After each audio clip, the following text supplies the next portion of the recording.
J. Cole, J. Cole. I can tell that you fake by your energy. I know if I let it, you'll probably take me to the devil. That makes you my enemy. I'm trying to improve on the inner me.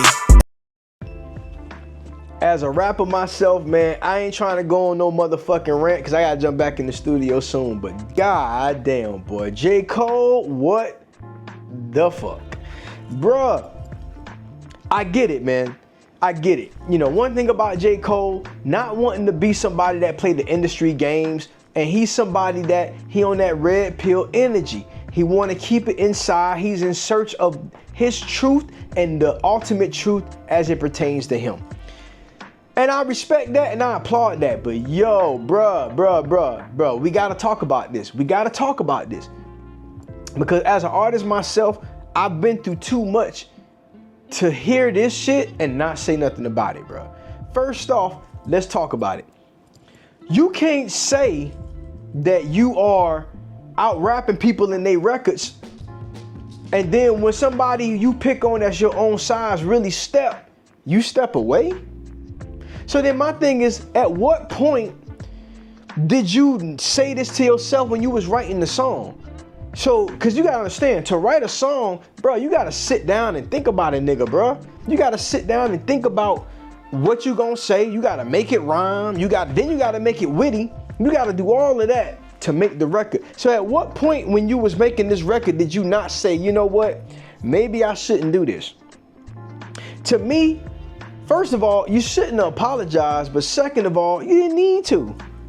Because none of us thought that this was gonna turn into a beef where niggas was gonna get killed. Like, nah, we never thought that. We never thought that. When it come to, especially when it come to J. Cole and Kendrick, they like some of the hip hop purists, some of the last hip hop purists we got left, to where we can actually see two titans go against each other and it don't end in bloodshed. You could even argue that this was needed, because then it shows two artists how to clash without putting somebody's head out. You feel me? Like, this was really needed, bro. Like, when we talking about rap music and hip hop and rap battles, that shit ain't gotta always end in no bloodshed. It ain't supposed to.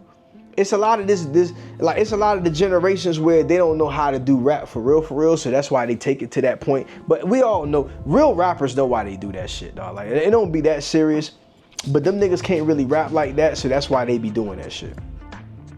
But y'all can. So this was a good opportunity for y'all to do y'all thing. Y'all legacies wasn't gonna be fucked up. But here's the crazy part. By Drake, what am I saying? I'm sitting here going off on another one. By J. Cole doing that, what I hate about it is you put a stain on your legacy because you had said so much in previous records when you talked about, you know, I'm the best rapper, or I'll out-rap people on their records. So when you talk that type of talk, this is the type of smoke that people like you should live for. So for you to step back and apologize, I can respect it from you being true to yourself. But the hip-hop enthusiast in me, I can't respect it, because I remember when I was in high school, and I used to get picked on when it came to rap. And I remember one of the rappers that he was in the upper echelon of rappers. He used to pick on me because at the time I was just learning.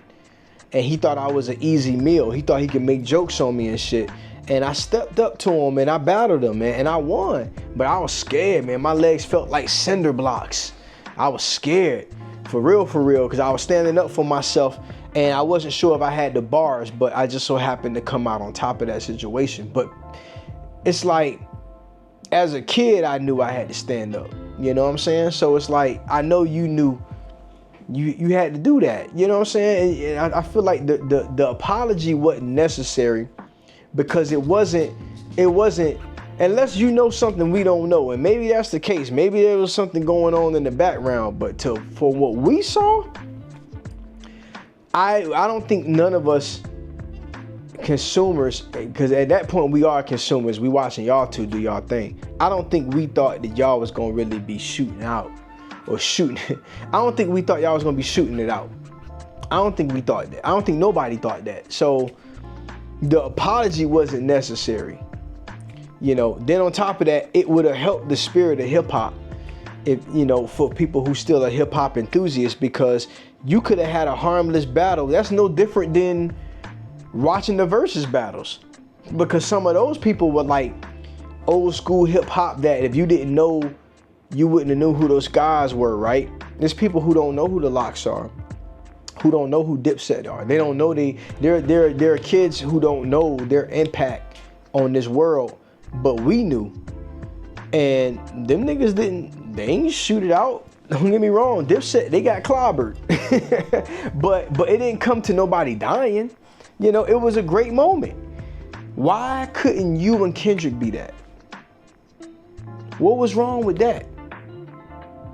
So that's why it leads me to think like maybe it was something else, because this was harmless in the grand scheme of things, you know? And what kills me is you dropped a classic album too. Man, I'm talking about this like one of the best versions of you I've heard, bro. And I've heard some good versions of you, but this shit was fire. Nigga, you on a song with Daylight, out rapping Daylight, bro? That's not easily done. He's a battle rapper for y'all that don't know.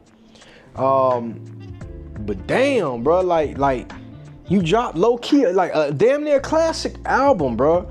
And it's sad because it's gonna get buried under this narrative of you apologizing and you not wanting smoke. It's gonna drown out the album that you dropped. And I hate to see that, man. I hate to see that, man. Moral to the story though, if you ever asking for smoke out there in this world, people, be ready for fire. Because at some point, it will come. Real talk, Tony. This is real talk for real people. I can tell that you fake by your energy. I know if I let it, you'll probably take me to the devil. That makes you my enemy. I'm trying to improve on the inner me.